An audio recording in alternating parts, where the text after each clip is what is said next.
ಕನ್ನಡ ಕೇಳುಗರೆ, Kannada voice YouTube ಚಾನಲ್ಗೆ ಸ್ವಾಗತ. ಫ್ರೆಂಡ್ಸ್, ನಿಮಗೂ ಕಾಫಿ ಅಂದರೆ ಇಷ್ಟನಾ? ಸಾಮಾನ್ಯವಾಗಿ ಕಾಫಿ ಬೀಜದಿಂದ ತಯಾರಾದ ಕಾಫಿಯನ್ನು ಎಲ್ಲರೂ ಕುಡಿದಿರ್ತಾರೆ. ಅಲ್ಲದೆ ಸ್ಟಾರ್ಬಕ್ಸ್ನಂತಹ ಶಾಪ್ಗಳಲ್ಲಿ ಹೆಚ್ಚಿಗೆ ಅಂದರೆ ₹100ವರೆಗೆ ಇರುವ ದುಬಾರಿ ಕಾಫಿಯನ್ನು ಟೇಸ್ಟ್ ಮಾಡಿರ್ತಾರೆ. ಆದರೆ ನಿಮಗೆ ಕಾಫಿಯನ್ನು ಬೇರೆ ವಸ್ತುವಿನಿಂದಲೂ ತಯಾರು ಮಾಡ್ತಾರೆ ಅಂತ ಗೊತ್ತಾ? ಅದು ಅಂತಿಂಥ ವಸ್ತು ಅಲ್ಲ, ಆನೆ ಲದ್ದಿಯಿಂದ ಕಾಫಿ ಪುಡಿಯನ್ನು ತಯಾರಿಸಲಾಗುತ್ತೆ. ಅಲ್ಲದೆ ಈ ಕಾಫಿ ಪುಡಿ 1 kgಗೆ ₹2.5 ಲಕ್ಷ. ಹಾಗಿದ್ರೆ ನಿಜವಾಗ್ಲೂ ಆನೆ ಲದ್ದಿಯಿಂದ ಕಾಫಿ ಪುಡಿ ತಯಾರು ಮಾಡ್ತಾರಾ? ಈ ಕಾಫಿ ಪುಡಿಯನ್ನು ಹೇಗೆ ತಯಾರು ಮಾಡಲಾಗುತ್ತೆ? ಅದಕ್ಕೆ ಲಕ್ಷಗಟ್ಟಲೆ ದುಡ್ಡು ಕೊಟ್ಟು ಖರೀದಿ ಮಾಡೋದು ಯಾಕೆ? ಇದರಿಂದ ಏನಾದರೂ ಲಾಭಗಳಿವೆಯಾ ಅನ್ನೋ ಇಂಟ್ರೆಸ್ಟಿಂಗ್ ಮಾಹಿತಿಯನ್ನು ನಾವಿಲ್ಲಿ ನೋಡೋಣ.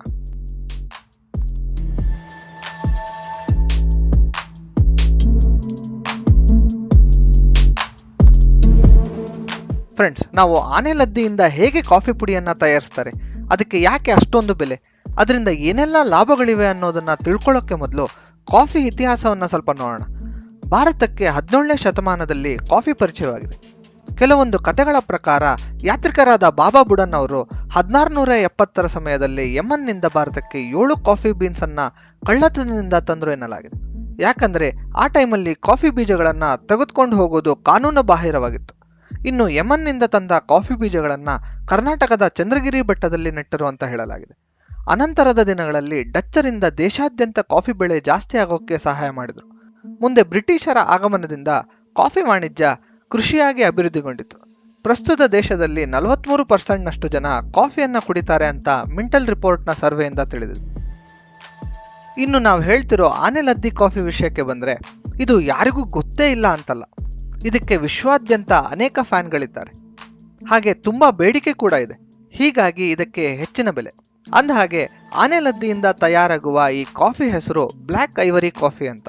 ಆನೆ ಲದ್ದಿಯಿಂದ ಕಾಫಿ ಹೇಗೆ ತಯಾರಿಸಲಾಗುತ್ತದೆ ಅಂದರೆ, ಮೊದಲು ಆನೆಗಳಿಗೆ 30 kg ಕಾಫಿ ಬೀಜಗಳನ್ನು ತಿನ್ನಿಸಲಾಗುತ್ತದೆ. ಈ ಬೀಜಗಳು ಆನೆಯ ಹೊಟ್ಟೆಯಲ್ಲಿ ಸುಮಾರು 10 ಗಂಟೆಗಳ ಕಾಲ ಇತರ ಆಹಾರದೊಂದಿಗೆ ಇರ್ತವೆ. ಈ ಟೈಮಲ್ಲಿ ಕಾಫಿ ಬೀಜಗಳಲ್ಲಿ ಪ್ರೋಟೀನ್ ಹಾಗೂ ಇನ್ನಿತರ ಅಂಶಗಳು ಸೇರ್ತವೆ ಅಂತ ಹೇಳಲಾಗುತ್ತದೆ. ಬಳಿಕ ಈ ಬೀಜಗಳು ಲದ್ದಿಯಾಗಿ ಹೊರಬರುತ್ತವೆ. ಅನಂತರ ಲದ್ದಿಯಲ್ಲಿರುವ ಕಾಫಿ ಬೀಜಗಳನ್ನು ಸಂಗ್ರಹ ಮಾಡಿ ಅವುಗಳಿಂದ ಕಾಫಿ ಪೌಡರ್ ತಯಾರಿಸಲಾಗುತ್ತದೆ. ಈ ರೀತಿ ತಯಾರಿಸುವ ಕಾಫಿ ಪುಡಿಗೆ ವಿದೇಶಗಳಲ್ಲಿ ಭಾರಿ ಬೇಡಿಕೆ ಇದೆ. ಕೊಡಗು, ಚಿಕ್ಕಮಗಳೂರು, ಹಾಸನ ಸೇರಿದಂತೆ ಕೆಲ ಪ್ರದೇಶಗಳಲ್ಲಿ ಈ ಆನೆ ಲದ್ದಿಯ ಕಾಫಿ ಬೀಜಗಳನ್ನು ಖರೀದಿ ಮಾಡಿ ವಿದೇಶಗಳಿಗೆ ಕಳಿಸ್ತಾರೆ ಎನ್ನಲಾಗಿದೆ. ಈ ಕಾಫಿ ಪುಡಿಯಿಂದ ತಯಾರಾದ ಕಾಫಿಯನ್ನು ಐಷಾರಾಮಿ ಹೋಟೆಲ್ಗಳಲ್ಲಿ ಮಾರಲಾಗುತ್ತದೆ. ಅಲ್ಲದೆ ಆನೆ ಲದ್ದಿ ಕಾಫಿ ಪುಡಿಯನ್ನು ಆನ್ಲೈನ್ನಲ್ಲಿಯೂ ಆರ್ಡರ್ ಮಾಡ್ಬೋದು. ನೀವು ಕಾಫಿ ಪ್ರಿಯರಾದರೆ ವಿಭಿನ್ನ ಕಾಫಿ ಟೇಸ್ಟ್ ಮಾಡಬೇಕಂದ್ರೆ ಆನೆ ಲದ್ದಿ ಕಾಫಿಯನ್ನು ಟ್ರೈ ಮಾಡ್ಬೋದು.